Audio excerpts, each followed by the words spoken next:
Assalamualaikum warahmatullahi wabarakatuh. Bismillahi, alhamdulillah, wassalatu wassalam ala rasulillahi, la haula wala quwata illa billah. Apa kabar ayah dan bunda serta ananda solih-solihah?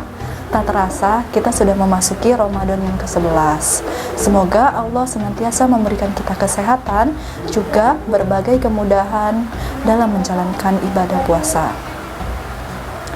Tentang kebersamaan, manusia adalah makhluk sosial yang tidak bisa hidup sendiri, yaitu membutuhkan kebersamaan dalam kehidupannya.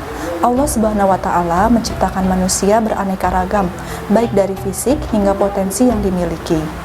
Ada yang kuat, ada yang lemah, ada yang kaya, dan ada yang miskin, dan seterusnya. Demikian pula Allah menciptakan manusia dengan keahlian dan kepandaian yang berbeda-beda juga. Islam adalah pesan untuk seluruh umat manusia, kepada semua orang yang tidak hanya datang untuk satu ras, suku, bangsa, atau masyarakat yang hidup pada waktu atau tempat tertentu. Ketika Islam menyebar dari Arab menuju bagian lain dunia, dari Cina hingga Spanyol, Islam berhasil mempersatukan segala perbedaan yang ada di antara orang-orang sebelum masa Islam. Dengan ini, Islam menyatukan orang-orang dari berbagai latar belakang yang berbeda, maka menciptakan persaudaraan antara orang-orang sedemikian rupa, sehingga dalam semua aspek kehidupan, mulai dari ibadah hingga kegiatan berpolitik. Tentu kehidupan bermasyarakat Islam tidak akan terwujud dengan sempurna, kecuali dengan adanya seorang pemimpin dan kebersamaan yang dilandasi dengan penerapan syariat secara menyeluruh. Oleh karena itulah, Islam begitu menekankan agar kaum muslimin bersatu dalam jamaah di bawah satu penguasa. Seorang mukmin dengan mukmin lainnya seperti sebuah bangunan, sebagian menopang sebagian yang lain. Dan Allah Subhanahu wa Ta'ala berfirman dalam Quran surat Ali Imran ayat 103, wa'tasimu bihablillahi jami'an wa la tafarraqu, yang artinya, dan berpeganglah kamu semuanya kepada tali, yakni agama Allah, dan janganlah kamu bercerai-berai. Menurut Ibnu Katsir dalam tafsirnya, yang dimaksud dengan tali agama yakni Al-Quran, yakni cahaya yang menerangi, penawar yang memberi manfaat, sebagai penjaga bagi orang yang berpegang teguh dengannya, dan penyelamat bagi yang mengikutinya. Adapun menurut Ibnu Mas'ud, yang dimaksud dengan tali Allah adalah al-jamaah. Dan Al-Qurtubi menyatakan, sesungguhnya Allah memerintahkan supaya bersatu padu dan melarang berpecah belah, karena perpecahan itu adalah kerusakan, dan persatuan dalam al-jamaah itu adalah keselamatan. Maka dapat disimpulkan bahwa Al-Quran adalah pedoman yang menunjuki jalan manusia sehingga selalu berada di garis yang benar. Al-Quran juga sebagai pengikat kaum mukmin dalam aturan-aturannya. Maka Al-Quran bukan tali pengekang, tapi adalah tali pengendali dari segala keburukan. Di sini, maka dapat kita ketahui makna kebersamaan dalam satu jamaah dengan satu kepemimpinan telah dirasakan sejak zaman para sahabat dengan Rasulullah yang sebagai pemimpinnya. Maka ketika Rasulullah wafat, para sahabat segera membicarakan siapa khalifah yang akan memimpin sepeninggal Rasulullah. Sebab para sahabat paham betul betapa pentingnya keberadaan seorang pemimpin dalam kebersamaan. Tentunya kepemimpinan tanpa ketaatan menyeluruh kepada penegakan syariat adalah suatu yang sia-sia. Dan pada bulan suci Ramadan, Rasulullah SAW dan para sahabat mengawali puasa Ramadan dan mengakhirinya secara bersamaan. Sebab fenomena dan kondisi alam pun sesungguhnya menguatkan hal tersebut. Jarak terjauh tidak akan membedakan hari. Rentang waktu terlama di belahan dunia ini adalah 12 jam, tidak melebihi 1 hari atau 24 jam. Terlebih lagi bulan itu cuma satu, tentu saja awal dan akhir bulan pun seharusnya satu atau sama. Tentu hal ini hanya bisa terwujud ketika umat Islam dipersatukan dalam satu komando dan kepemimpinan, yaitu satu kepemimpinan yang tidak lain adalah kekhalifahan Islam yang telah disyariatkan Islam, yang telah terbukti selama belasan abad yang mampu menyatukan umat Islam di seluruh dunia. Sebab perintah seorang imam atau pemimpin akan menghilangkan perselisihan.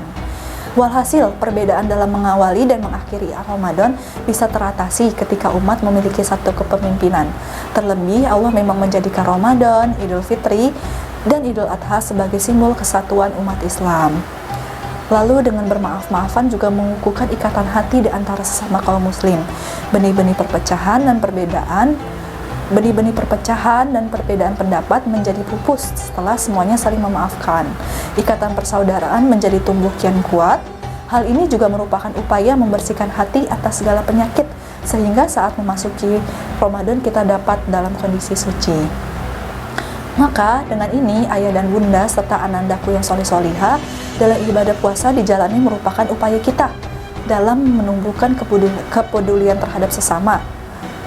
Maka ibadah puasa yang dijalani merupakan upaya menumbuhkan kepedulian terhadap sesama, yakni kepedulian untuk berbagi dan merasakan kondisi saudara kita yang mengalami keterbatasan hidup, di mana semangat kebersamaan juga menguatkan karena puasa menumbuhkan empati dan semangat berbagi. Selain itu, pada saat Ramadan ini kita dianjurkan untuk melaksanakan ibadah sholat berjamaah. Jangankan ibadah wajib, yang sunnah seperti tarawih dan witir pun juga dikerjakan secara berjamaah. Hal ini tentu menguatkan semangat kebersamaan yang sebelumnya telah ada melalui momen tersebut. Maka alangkah baiknya jika umat Islam bisa memaksimalkan Ramadan ini menjadi momen yang sangat baik untuk mengukuhkan ikatan kebersamaan. Di antaranya melalui beberapa kegiatan. Yang pertama, berbuka dan sahur bersama, lalu tarawih bersama. Yang ketiga, menguatkan takarub dengan melaksanakan amalan sunnah bersama, dan yang terakhir, dapat mengerjakan pekerjaan rumah bersama-sama. Lalu mengenai kebersihan hati, Allah Ta'ala berfirman pada surah Al-Baqarah ayat 183, Ya ayyuhalladzina amanu kutiba alaikumus siyamu kama kutiba alal ladzi min qablikum la'allakum tattaqun. Hai orang-orang yang beriman, diwajibkan atas kamu berpuasa sebagaimana diwajibkan atas orang-orang sebelum kamu agar kamu bertakwa.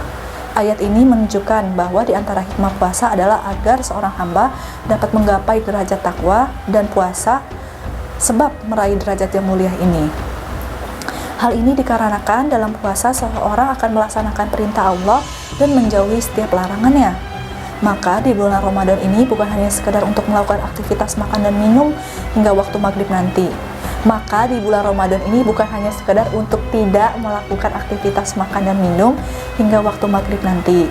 Namun khususnya di bulan Ramadan ini, segala amal perbuatan akan bernilai pahala yang berlipat, sehingga kita semua harus senantiasa berusaha menjaga kebersihan hati, di mana senantiasa menyibukkan diri dalam memikirkan dan melakukan hal-hal yang baik, seperti berzikir, membaca buku yang dapat menambah sakofah keislaman kita, hingga melakukan murojaah dan ziyadah hafalan.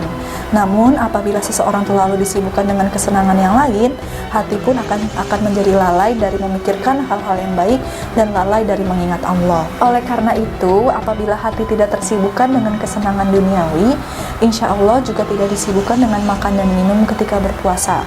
Hati pun akan bercahaya, akan semakin lembut, sehingga semakin mudah untuk bertafakur serta berzikir pada Allah. Semoga apa yang telah disampaikan bukan hanya menambah pemahaman untuk kita semua, namun dapat diwujudkan dengan perbuatan. Amin, Allahumma amin. Saya ucapkan wassalamualaikum warahmatullahi wabarakatuh.